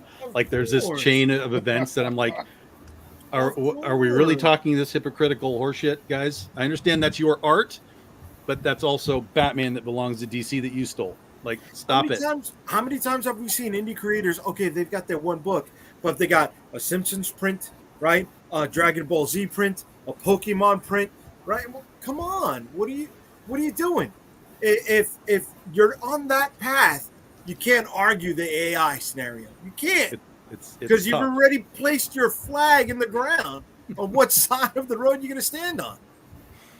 Now, we all know ultimately the market is going to decide, right? We will all fall off of this mortal coil, and that next generation, this is not going to be an arguing point for them. It will be defined by them on how it's going to be used. All right, cool. Well, I guess it's my turn. So, Paul, to go back to the thing with the movie, with the film that's being written by AI, I honestly don't think much of it, because the thing is it's going to be like any film. The art is in the edit, right? Because the machine is going to spit something out, and you're going to have a guy or several writers go over it meticulously, line by line, and fix it. The AI is not going to do that. There's going to be a very human element going through that script, line by line, fixing it. Okay, whether it be the director or he's going to have a writer's room, other producers, they are going to go through it. You understand? So that's why I'm not that worried about it, because there is going to be a very human element to it. So Jay, it looks like you wanted to jump in and say. Yeah. I'm so sorry, because this came to my head. How many people have used light boxes? Right? How many people have used light boxes for one reference image, okay, and developed a brand new image using the light box as the basis for that new image that you are going to illustrate or generate? Isn't that the same principle? Yeah, but that has absolutely nothing to do with what I'm talking about. I just want to add it. I'm sorry. I just wanted to add it to the AI argument, right? I get it. I don't want people to lose jobs. I'm with that. I am on that side. Well, the right? thing I don't is, want people to lose money. Yes. But what are you doing to separate yourself from the AI is the real question. I mean, AI is getting more predominant. Image just put out a comic, or is about to put out a comic, that's completely done by AI, by an artist who fed his stuff into the machine so he could generate this one comic images. Right. Now there's been comics that are completely AI that have been on Kickstarters and that have gone all the way. You had D&D had an artist who created an illustration for them that was completely AI, and they were about to print it before, people said, "Hey, wait a minute, that's AI." They went back and told them, "You can do this illustration, but you can't do it with AI." So AI is becoming more of a common thing. With the movie, it's going to get even more popularity. What are you going to do to decipher yourself? I mean, but why do you need to? Why do you need to? The thing about it is, there's so many people that are jumping one side to the other. And there's a lot of people that are condemning people for buying AI. And this is the bad thing. Because, I mean, if a customer wants to buy it, that's fine. That's their choice. But for people to go on witch hunts, there's other artists in the industry right now that are jumping down artists and saying, that's AI, that's AI, that's AI. Sure. Shouldn't you at least protect yourself, not even from the general public, but from people in I'm against AI. But those same if artists, you want to use AI, that's your ethical, moral choice. Just like if you want to do. Well, Paul, that's your choice. Those same artists that are doing that sort of thing are the same type of people that'll get on you for anything. They're just looking for a little soundbite to grab onto and get a little dopamine hit. That's all they're there for. They don't really give a shit. Yeah, there's people that bitch on just regular digital art, right? Like when people started drawing on the computer on tablets and stuff, they're like, "Oh, that's like digital art." I'm like, you understand that's still a tablet and a pen and skills and things. Yes, there are shortcuts, but it's still art. But there are people still now that are like, "Well, I won't buy digital art," and I'm like, "Well, whatever, man. Like, whatever." Right. But what I'm saying is, you don't need to separate yourself from anything. If you don't use AI, just do your job. Just keep going. If you do use AI, then in my brain, all you really need to do is tell them that you're using AI. Like, hey, look, this is pencil and ink, and this is pencil and ink, this is pencil and ink. This one is AI, so that people are aware of what they're buying. And that's actually part of Kickstarter now. You're required to say if you're using any AI in any sort of capacity on Kickstarter now.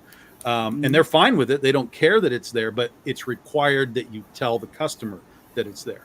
So if I've got 8 covers on my campaign and one of them's AI, I just say, well, that one's AI. You guys can buy it, not buy it. You can yell and scream and complain. You can do whatever you want. The end result is on me if I've chosen to use it. And I'll tell you this is going to, I don't care what anyone else is going to tell you. I'm going to tell you this. If someone uses an AI cover, okay, and that AI cover sells 10 times more than any other cover they've ever sold, they're going to do it again and again and again and again, right? Yep. So it comes back to the consumer. If the consumer is like, I don't really like that you're doing it, so I'm not going to buy that one, and it doesn't sell, consumers win. It's as simple as that. Don't buy it, it goes away. If people start to buy into it, it will increase. Yeah. How many people are consuming those free AI reels on whatever it's TikTok and Instagram of 5 famous history facts, right? Where it's an AI generated image of some classical figure. And now they've actually got their mouths moving and they're narrating their sequence. Yeah. Well, right? And there's animation too. There's dancing girls where the clothes are changing and stuff. And it's just, I mean, it's you gotta either, if you want to create a line and stand on one side and say no AI, that's fine.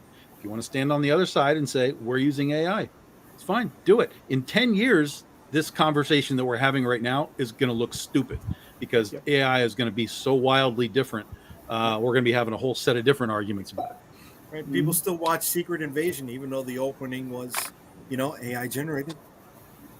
Yeah, but they shouldn't have been watching that. It's a terrible thing. They didn't cancel their Disney Plus account because of it. Sure, but how many people didn't care? Right. The general public. Yeah. And in the case of Brightburn, that's going to be a really interesting thing that they're coming out and saying, look, this was generated by AI. Just like JD said, there's going to be a polish to it, of course. But conceptually, it was generated by AI. And we'll see if people freak out or if they go, ooh, let's see what AI did. We don't know this. Listen, guys, it's capitalism. If you don't like it, don't buy it. And if you don't buy it, it goes away. But we don't seem to understand that as a society, that if we don't buy it, like there's been boycotts and stuff. We have the Bud Light thing and Target and all that kind of stuff. I mean, boycotts work. So if you can arrange for a huge boycott of AI in some capacity, more power to you. But I don't know how you're going to do that. That's going to be a really difficult thing. There seems to be battle lines being drawn with a lot of people. I mean, there are a lot of people that are on one side or the other side. Why didn't, like, the people who are against AI just create a sticker and just put no AI used in my work? Well, that's what I'm saying. Yes, you can do that. But what it goes beyond that. They go beyond to because we all understand, right? AI is scraping whatever it's been given to create a thing, and all the things that it's scraping don't belong to it. That's the problem. In some cases. In the case of Image's comic, that was that artist's work. He fed into the machine. Sure, and that's what I'm saying. AI is going to evolve way past where we are right now. There's already, like we all talk about how the fingers and the weird hair, right? Because you can tell what's an AI image. Now people are generating AI images. They put it into Photoshop and just clean up all the problems. Touch it up. Yeah. So it's like, well, now how are you going to know it's AI now?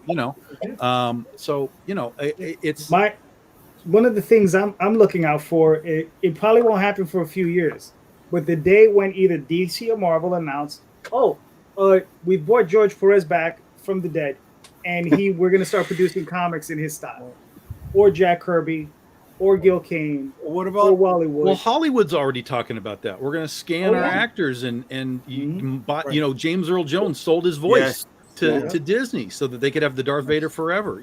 This is all happening, guys, and you can panic and fight against it, or you can just kind of do your own thing and just keep on going and ignore it, just like Kenny.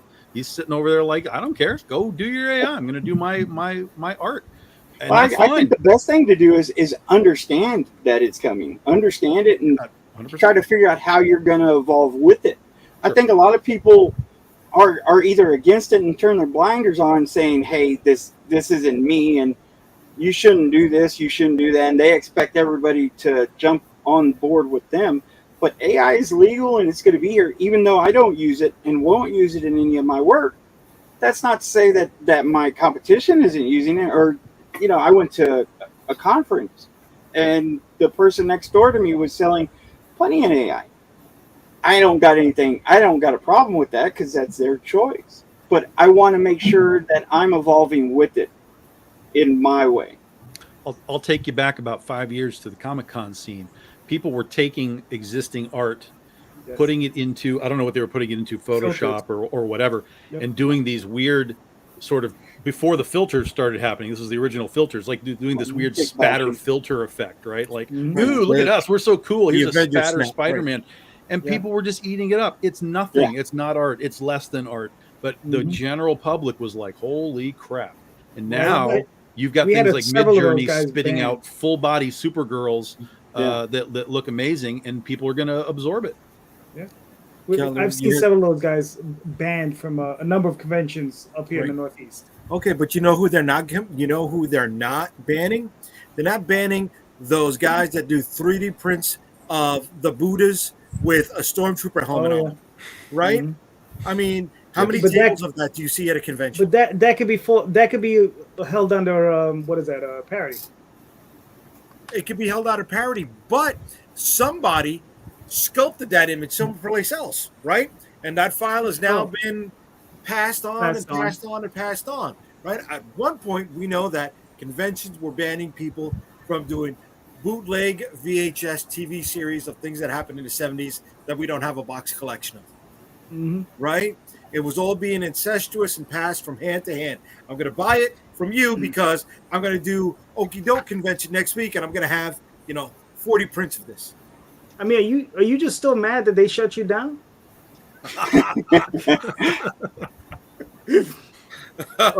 Of the 3D printing or the VHS? Dude, I know you've been shut down quite a bit, so it could be anything. All right, listen, guys, we've kind of beat this one up. So look, let's move on. I actually have a question. It's a little bit more Kickstarter oriented or just campaign oriented, right? Here's one for you guys and gal. Sorry. How often should we, as creators, communicate with our fan base? Via I guess messaging, email, whatever, however you do it, with our fans. Like, is it okay to do it, once a week during a campaign, twice a week during a campaign, after a campaign? Do you talk to them once a month? I mean, what is your strategy? How do you guys go about it? You mean messaging within the platform? Either within the platform or outside the platform. However you communicate with your fan base.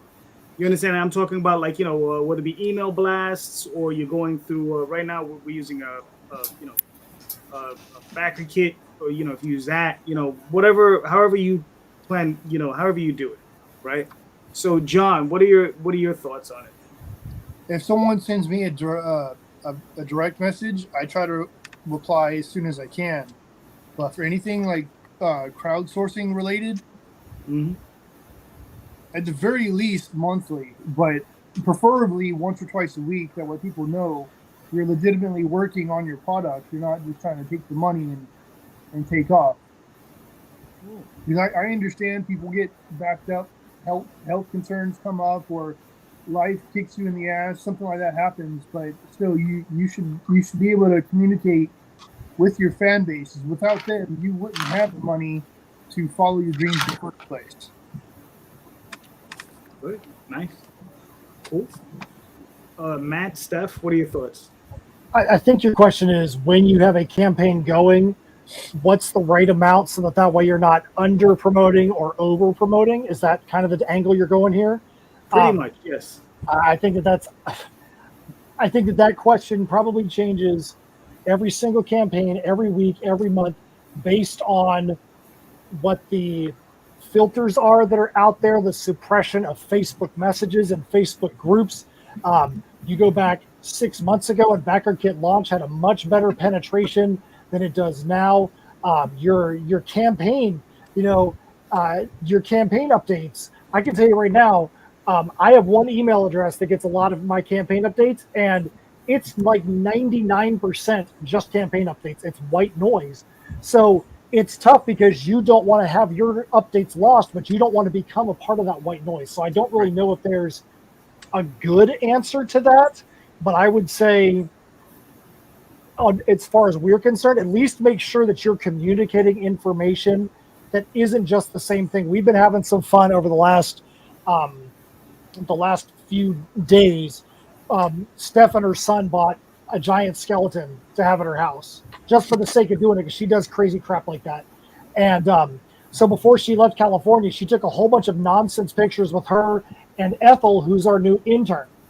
And so we've been putting up posts about our campaign, but it's all been like ridiculous things about Ethel sitting at the computer, trying to send out updates or different little things. So it's not always just the, hey guys, I've got 4 days left back to campaign. We all have to do that. But if that's the only thing you're bringing to the table every time, I think that what you do ends up harming more than helping, even though you never know which is going to be the post somebody's going to see and is going to trigger them. Make sure you're giving a mention as to why. Because how can you help me? You can help me by backing the campaign. How is this going to help you? Because you're going to get some entertainment that you're going to really want to have in your collection, and you don't want to be left out, because this is something that you're going to be feeling good about having in your hands. Make sure that both sides of that coin are always there. That's kind of how I would feel. And I think too, you want to make sure that it's pertinent information that you are giving to your backers or potential backers. Matt and I joke about this, but don't do just because you feel like you need to send something out. Don't do we're $3 away from $111 because nobody cares. Yeah. Like it needs to be something, we have stretch goals, we have backer goals, but they make sense. And nobody cares that you're $3 away from $111. That's just, and we literally see those posts. So just make sure that if you're going to be putting out a lot of information to people, that it's important information. And we do a thing when we're at shows where we get people to sign up for our email list, and we tell them straight up, we say, hey, look, we're not going to spam you, but we're going to let you know that when we're running a Kickstarter campaign, you are going to get more emails from us during that time, but it's just 3 weeks. Yeah, just what you got to do. So. All right, cool. Very nice. Now, Matt and Steph, I know you guys have to go, so please let everybody know where they can find you and your work. All right, the easiest thing to do, and the place where we want you guys to go right now is to tinyurl.com/IamKido. That's IAMQIDO. That's where you can go to the campaign that now has only got 3 days left until it is over. We've got a ton more stuff that we want to be able to get into your hands, but we got to get to those stretch goals first. And no matter who is there, we know that you guys are going to be the ones that are going to feel like you're the in crowd, because you're going to have this entertainment that somebody else is not going to have. If you want to find out what we're doing otherwise, go to linktree.com/InSymmetry Creations, and that's going to have all of our links to our upcoming live appearances, to our metal albums, to the different articles that Steph has written, all the different things we have out there. That's where you want to go. So right now, tinyurl.com/IamKido and linktree.com/InSymmetry Creations. Does that sound good to you? Sounds good. All right, very nice. All right, guys, thank you so much for coming on. And, you guys know you're always welcome. I appreciate it. We appreciate it. Thank you so much. And Jay, just for you real quick, go Dolphins, baby. Nice. I like the last second jab there. Yeah. That's how you do it. That's how you do it, baby. That's how you have fun. There you go. All right, Tom. What do you feel? I mean, how often do you utilize these tactics? It's all context, right? Like when you're in the middle of a campaign, I don't think there's really a way to overdo it. Social media doesn't want you to reach your followers, so just go, baby. But like Steph was saying, make it relevant. Don't worry about $3, $8, $5. Like, if you're $10 away from a stretch goal, hey, we're $10 away from a stretch goal. Somebody go buy a book. Like, that makes sense. But don't talk to me about like we're on the Jerry Lewis telethon and we're just putting a few bucks here and there. Like, that doesn't matter. Keep it relevant to what's actually happening on the campaign. So we post a lot during the campaign. When we're done, we give them updates as we're kind of reach milestones, like, hey, all the art's done, all the colors are done, the letters are done, whatever, we're off to the printer. We tell them when the books show up, they get images and pictures and stuff. When the stretch goals show up, hey, our stretch goals are here. Keep them kind of in the loop of the progression of whatever needs to be done. And that's and all of that is just as it happens, right? If for any reason you have a delay, then obviously you want to jump in after a certain period of time and be like, look, guys, you haven't heard from us in a while. Here's what happened. Somebody got sick. Printer went off the rails, whatever it is. And 99% of the people will be like, that's fine. We get it. No problem. Particularly if you've crowdfunded over a period of time and you have a history of fulfilling, even if it runs late, at least you have fulfilled and you don't have something sitting there that's, 3 years old. Then most of the time you'll be fine. People will be like, yeah, okay, that sucks, but we'll get it in a couple months. Okay. So yeah, that's it. And then for emails, we basically do 1 or 2 every month or so. And those are really just revolved around, hey, we're launching a thing, or we're going to be at a con or whatever. Again, just relevant information. We don't spam anybody with our email list. And I think it's pretty common sense, all that kind of stuff, hopefully. Cool. Kenny, any thoughts? Basically, pretty much the same thing he said. I just do, almost exactly the way he does it. Maybe like once a month on the emails, just relevant information. I'm launching this thing on this day, or this is kind of what I'm, what my layout is for the rest of the year, what I'm doing for, this book or that book or whatever places I'm going to be. I just started using the Kickstarter messaging thing or whatever. I just found the button. I knew like some people, because I know you do that with the messaging, right, where you can message all the backers. I knew you could do it this whole time, but I'm on my 5th Kickstarter, and I just found the button for it. I'm like, oh, this is nice. So I sent that out. I sent one of those out this last campaign, and it's been pretty cool. So a lot of people message you back like, hey, thanks for letting me know. So that one's kind of cool. Social media kind of sucks. I don't know what. I feel like Instagram and Facebook are just dying. Like it seems like almost all my interactions now are just with bots. Like on my story interactions, it's like half bots, maybe, like 10, 15 people that I know, and, just a bunch of random accounts that I've never even seen before. So I don't know. I heard Twitter, I guess it's X now, is the best place to go. I don't know. I haven't had any real success with it, but the place is kind of a trap for, shitty people. So, anyways, it's just like shitty attitudes and stuff like that. So, I just do like relevant, maybe once a day I'll post something. This campaign I've been doing kind of like a countdown. Once a day I'll post a thing to say, like 10 days left, 9 days left, 8 days left, just on my own pages. And that's, just kind of doing that, because you never know if people are going to see it. Like, I deleted Facebook off my phone, so I wouldn't look at it, while I'm in between stuff. So I do it on my computer, and I just keep seeing the same like 5 or 6 posts that are like 6 days old in my feed now. So it's kind of weird, somebody's campaign will go by on my feed, and it'll be like, it ends tomorrow, and I look at the date on it, it's like 6 days old. So it's the first time I've seen it, so I don't know what's up with that, but so I just been posting like at least once a day, just to kind of hopefully somebody sees my stuff. Fair enough. Paul? Well, I usually updates I do about once a week. Emails, I just respond to anyone who asks questions. Usually on my updates, I try to include a little bit of information about that book, or how it was created, or something about me and, the creation process, to kind of keep things a little interesting. But also on those updates, I try to put what shows I'm going to be on. Because usually whenever you're having a campaign, you've got 5 or 6 shows a week kind of thing, or at least I have in the past. And so I tell, the people who are following on those weekly updates, hey, this is where I'm going to be showing up at. If you want to ask me a question live or on these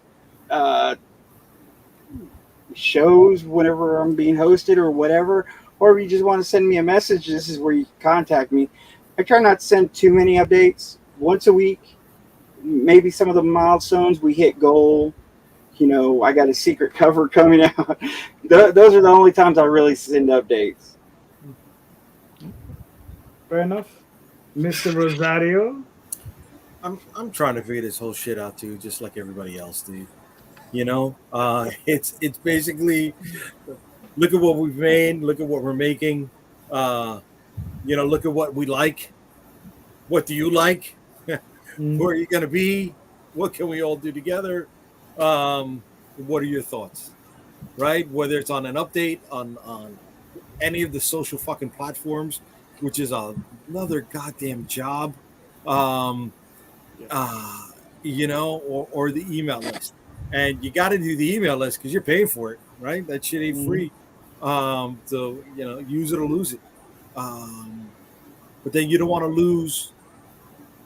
You don't want people to forget you either, right? You don't want to have that gap of whatever, a month, 2 months, whatever, weeks, and something else has caught that person's eye, right? And maybe you've taken up 5% of their entertainment quota, but now because you left that gap open, somebody else took up those 5%, and now they don't have time for you anymore. So you got to do it also to stay not relevant, but you got to keep the awareness up. Okay. Fair enough. I mean, I keep a regular schedule. I usually do them once a week during campaigns, and when I'm off campaign, which is rarely, maybe like once in between campaigns. So I try to keep it pretty simple like that. But since I'm always running a campaign, it's pretty much every week. Right. It's pretty easy. Right. Right. But are we entertaining them? Are we hitting the right notes? Right. I think I said this last night. I don't remember if this was on here. I think what Matt said was very interesting, where he says, he's trying to use like the mascot thing with the skeleton. I thought that was interesting. Fun. Fun. Mm-hmm. Right. But are we pushing the ball uphill with our nose? Right. Are we working too hard? I mean, we are independent publishers, and Sisyphus is our patron saint. So Yes. Yeah. Forget it. I don't even want to open up that door. But yeah, he is our patron saint. That's right. That dude's an asshole. But he's our asshole, bro. He's our asshole. This is true. This is very true. All right, gentlemen, we've made it to the second hour. Thank you so much. This is awesome. This is great. So thank you so much for being here. Tom, let's start with you. Please, sir, where can they find you and your work, sir? All things Big Dog Inc. everywhere. We live on Facebook. That's where everything starts. It goes to Instagram, Patreon, Twitter, TikTok, all those things at BDI Comics. And we have now about 2 hours left on Video Games Day if you want to get in on that on Kickstarter. Very nice.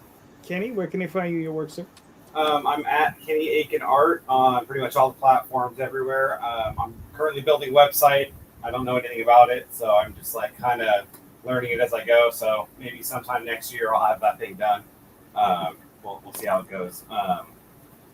And currently my campaign has 2 days left. I think we're about 48 hour mark, 43 hours left. So, and that's linked around here somewhere. I have it somewhere, I think. So. All right, cool. John, where can they find you and your work, sir? I'm Seclusion Studios on just about everything. Facebook, Twitter, Instagram, Threads. I have a LinkedIn account, but that's been pretty useless. Yeah, I know that. I mean, social media in general. I try to communicate with people. Like when somebody posts something, I get more interaction when I comment on their posts.